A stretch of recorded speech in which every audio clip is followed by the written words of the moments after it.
what's up, party people? Thank you for tuning in to another episode of My Best Bets. Guys, if you haven't done so already, please make sure you're subscribed to this channel on YouTube. Follow me on TikTok. If you're watching on TikTok, follow me there.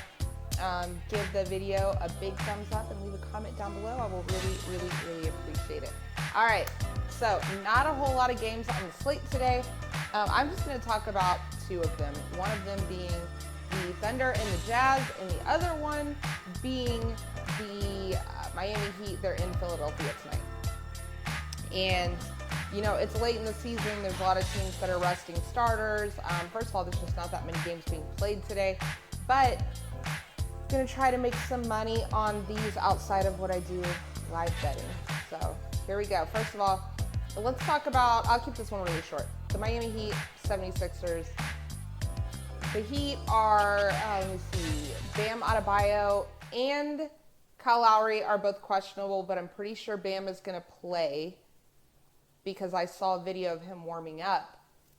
With that being said, I don't know if Kyle Lowry is going to play. Regardless, it doesn't matter. I think that the 76ers are going to win. I think they're going to cover the 2-point spread. They're 2-point favorites. And Miami, I just don't trust them. I certainly don't trust them to cover a spread on the road. I don't trust them to cover spreads at home. I actually hate betting on the Miami Heat.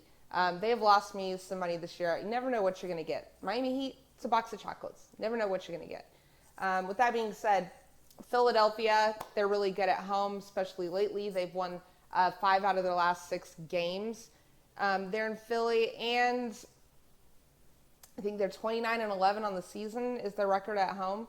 The last time I watched 76ers in the Miami Heat play, the Sixers, they rolled them 119 points to 96 points.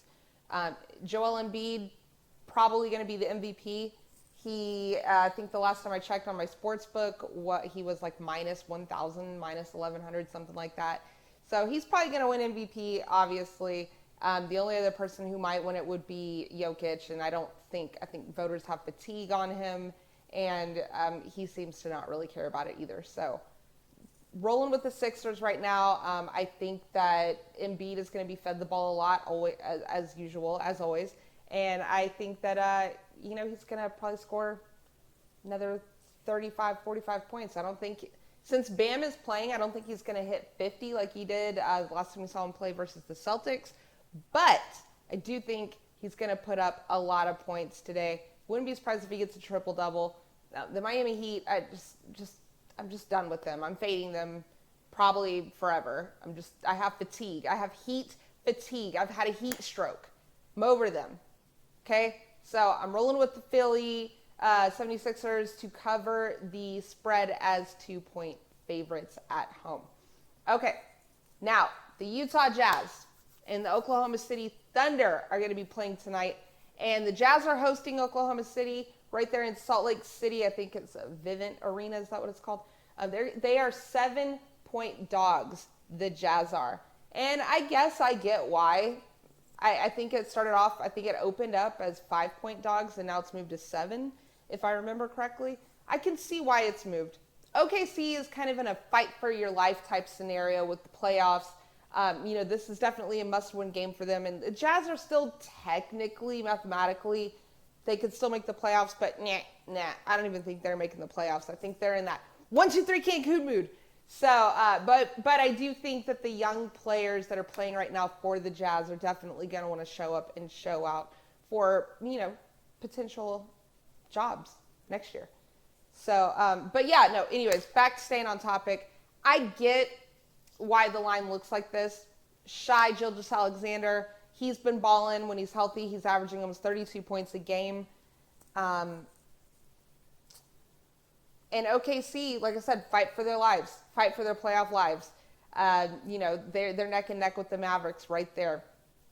So they're probably going to get in, but they need to win this game tonight to do that. Now, the Jazz also, to this big spread, the Jazz are without key players, and we're pretty much used to this at this point. So this has been going on for a while, but no Markkanen, no Sexton, no Gay, no Kessler, no Jordan Clarkson. But you know what? I'm here to tell you that the Jazz team that we're going to be dealing with tonight, as currently constructed, they have thrived in this underdog at home type of role And the team itself has thrived as an underdog at home in that role. They've thrived in that role. And by thrive, I mean cover. Yeah, that's right. They cover the spread. That's all I care about. Now, I've had a lot of luck this season, betting on the Jazz to cover as home underdogs, and I'm not going to stop doing it tonight.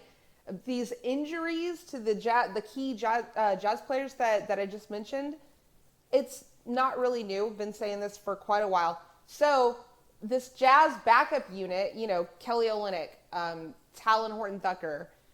Why do I always say Tucker? Talon Horton-Tucker. Talon Horton-Tucker. However the hell you say his name. It's a damn tongue twister is what it is. But Kelly, Talon Horton-Tucker, and Ochai Agbaji. Sorry if I butchered that name.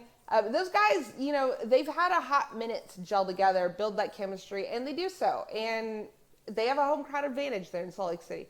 And so they're covering. And we just saw that recently, right? We just saw a Jazz squad with 1:43 left in the game. They were down 10.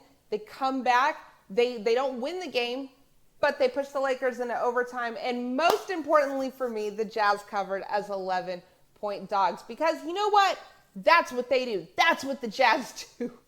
They cover as home underdogs. And the Thunder, that's another team that all throughout the season, when they're at home in the underdog role, I like to bet on them to cover. But I digress. They're obviously playing in Salt Lake City tonight. You know what? I'm fading them because they just haven't been covering lately, period. They're letting me down. The Thunder are 0-5 against the spread in their last 5 road games. They're 0-8 against the spread in their last 8 games. And they're 0-5 against the spread against the last 5 times they've played Western Conference opponents. So, all that to tell you this. While I do expect the Thunder to win the game tonight, I do expect for them to play very hard and win the game, I don't expect them to cover the 7-point spread. So, there you have it. Those are my 2 official picks for tonight, guys. That is the Jazz to cover as 7-point home underdogs, and that is for the Philadelphia 76ers to cover as 2-point favorites in Philly.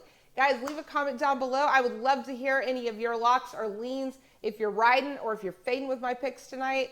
Do you have anything good for me tonight? Something else that I can bet on? Because I think I'm going to be doing a lot of live betting, not so much betting on the spread and money line, stuff like that. I think I'm going to do point totals live. So let me know if you got something good for me. Guys, thank you for watching. Peace.